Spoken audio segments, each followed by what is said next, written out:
नमस्कार दोस्तों, आज हम विलियम शेक्सपियर की सबसे मशहूर कविताओं में से एक सोनेट 29 को समझने की कोशिश करेंगे। हम इसकी गहरी भावनात्मक यात्रा को लाइन बाय लाइन बहुत ही आसान तरीके से समझेंगे। चलिए, इस कविता से जुड़ने के लिए एक सवाल से शुरू करते हैं। क्या आपने कभी ऐसा महसूस किया है कि आप एकदम निराश हैं, आपकी किस्मत आपका साथ नहीं दे रही है और आप इस दुनिया में बिल्कुल अकेले रह गए हैं? तो चलिए, इसमें और गहराई से उतरते हैं। ये कविता एक बहुत ही अंधेरी, एक बहुत ही दुख भरी जगह से शुरू होती है। यहाँ जो स्पीकर है, यानी जो कवि है, वो अपने गहरे दुख और शर्मिंदगी की हालत को बयां कर रहा है। अब इन पहली दो लाइनों को देखिए। स्पीकर कहता है, "When in disgrace with fortune and men's eyes", मतलब जब मेरी किस्मत खराब हो और लोग मुझे नीची नज़रों से देखते हों, तब "I all alone beweep my outcast state", यानी मैं अपनी इस दुनिया से निकाली हुई हालत पर अकेले में रोता हूँ। उसे लग रहा है जैसे समाज ने उसे बाहर कर दिया है। और आगे वो कहता है, and trouble deaf heaven with my bootless cries. इसका मतलब है कि वो भगवान से प्रार्थना कर रहा है, लेकिन उसकी आवाज़ें, उसकी चीखें एक बहरे आसमान तक जा रही हैं, जहाँ कोई नहीं सुन रहा। उसकी प्रार्थनाएं बूटलेस यानी बेकार जा रही हैं, और इस निराशा में वो खुद को देखता है और अपनी किस्मत को कोसता है। और यहाँ से आप देखेंगे उसके मन में एक जलन, एक ईर्ष्या की भावना पैदा होती है। वो चाहता है कि काश उसके पास भी किसी और की तरह होप यानी उम्मीद होती। काश वो भी किसी दूसरे की तरह फीचर्ड यानी सुंदर दिखता। और काश उसके पास भी दूसरों की तरह बहुत सारे दोस्त होते। और ये ईर्ष्या यही नहीं रुकती। वो कहता है, desiring this man's art and that man's scope. मतलब उसे किसी का हुनर चाहिए तो किसी के मौके और कामयाबी चाहिए। और इस लगातार तुलना करने का नतीजा क्या होता है? ये कि with what I most enjoy contented least, जिन चीज़ों से उसे पहले सबसे ज़्यादा खुशी मिलती थी, अब उनमें उसे बिल्कुल भी मज़ा नहीं आता। तो अगर हम कविता के इस पहले हिस्से को समराइज करें, तो स्पीकर इन सभी नेगेटिव फीलिंग से घिरा हुआ है। शर्मिंदगी, अकेलापन, अनसुनी प्रार्थनाएं, खुद से नफरत और दूसरों के लुक्स, दोस्त और हुनर से जलन। ये वाकई एक बहुत ही मायूस कर देने वाली शुरुआत है। लेकिन इतनी गहरी निराशा के बीच अचानक से कविता का पूरा मूड बदलने वाला है। सिर्फ एक ख्याल से सब कुछ पलट जाएगा।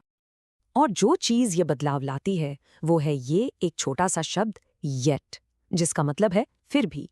ये शब्द एक पिवट की तरह काम करता है, जो कहानी को एक नई दिशा में मोड़ देता है। सोनेट्स की दुनिया में इस मोड़ को वोल्टा कहते हैं। ये एक इशारा है कि अब स्पीकर की सोच और भावनाओं में एक बहुत बड़ा बदलाव आने वाला है। तो चलिए देखते हैं ये बदलाव कैसे आता है। स्पीकर कहता है, yet in these thoughts myself almost despising, यानी जब मैं इन ख्यालों में डूबा, लगभग खुद से नफरत करने ही वाला था।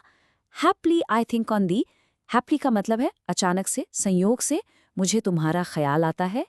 और बस उसी पल, एंड देन माई स्टेट, मेरी हालत, मेरी मनोदशा बदल जाती है। और अब हमें इस कविता का सलूशन मिलता है। किसी अपने, किसी प्रिय व्यक्ति की याद स्पीकर पर एक जादुई, एक बहुत ही पॉजिटिव असर डालती है। ये उसकी आत्मा को ऊपर उठा देती है। और ये लाइन इस बदलाव को इतनी खूबसूरती से दिखाती है। यहाँ एक कमाल का मेटाफोर इस्तेमाल हुआ है। वो कहता है कि उसकी आत्मा अब एक लाख पक्षी की तरह है, जो सुबह होते ही इस सलन अर्थ यानी उदास धरती से ऊपर उठकर sings hymns at heaven's gate, स्वर्ग के दरवाजे पर भजन गाती है। याद है, पहले वो एक बहरे स्वर्ग से शिकायत कर रहा था, और अब आप उसकी आत्मा उसी स्वर्ग के दरवाजे पर खुशी से गा रही है। इस कंपैरिजन में आप इस कमाल के बदलाव को साफ साफ देख सकते हैं। पहले वो अपनी किस्मत को कोस रहा था, अब उसकी आत्मा भजन गा रही है। पहले उसकी पुकार कोई नहीं सुन रहा था, अब वो लार्क पक्षी की तरह आसमान में उड़ रहा है। पहले वो खुद से नफरत करता था, और अब वो खुद को राजाओं से भी ज्यादा अमीर महसूस करता है। सोचिए, सिर्फ एक प्यारी सी याद ने उसकी पूरी दुनिया ही बदल दी। तो चलिए, अब आते हैं कविता की आखिरी दो लाइनों पर, जो इसके दमदार कंक्लूजन का सार हमें बताती हैं, और ये भी कि ये याद इतनी कीमती क्यों है। और ये है इस पूरी कविता का दिल। For thy sweet love remembered such wealth brings, यानी तुम्हारे मीठे प्यार की याद इतनी दौलत लाती है, that then I scorn to change my state with kings, कि मैं अपनी इस हालत को राजाओं से भी बदलने से इनकार करता हूँ। उसे यह एहसास होता है कि उसके पास जो प्यार है वो किसी भी शाही खजाने से कहीं ज्यादा बड़ा है। यहाँ जब शेक्सपियर स्टेट शब्द का इस्तेमाल करता है तो वो जिंदगी में अपनी सोशल स्टैंडिंग, अपनी हालत की बात कर रहा है। याद है कविता की शुरुआत में वो अपनी आउटकास्ट स्टेट से नफरत करता था, लेकिन अब अपने प्यार को याद करके वो अपनी स्टेट को इतना कीमती समझता है कि उसे किसी राजा की स्टेट से भी नहीं बदलेगा। और ये कविता हमें इसी आखिरी सवाल के साथ छोड़ जाती है। कविता कहती है कि असली दौलत पैसा या पावर नहीं है। तो ये सवाल अब आपके लिए है।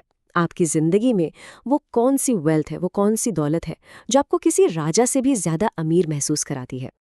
ऐसे और भी वीडियोस के लिए सब्सक्राइब करें।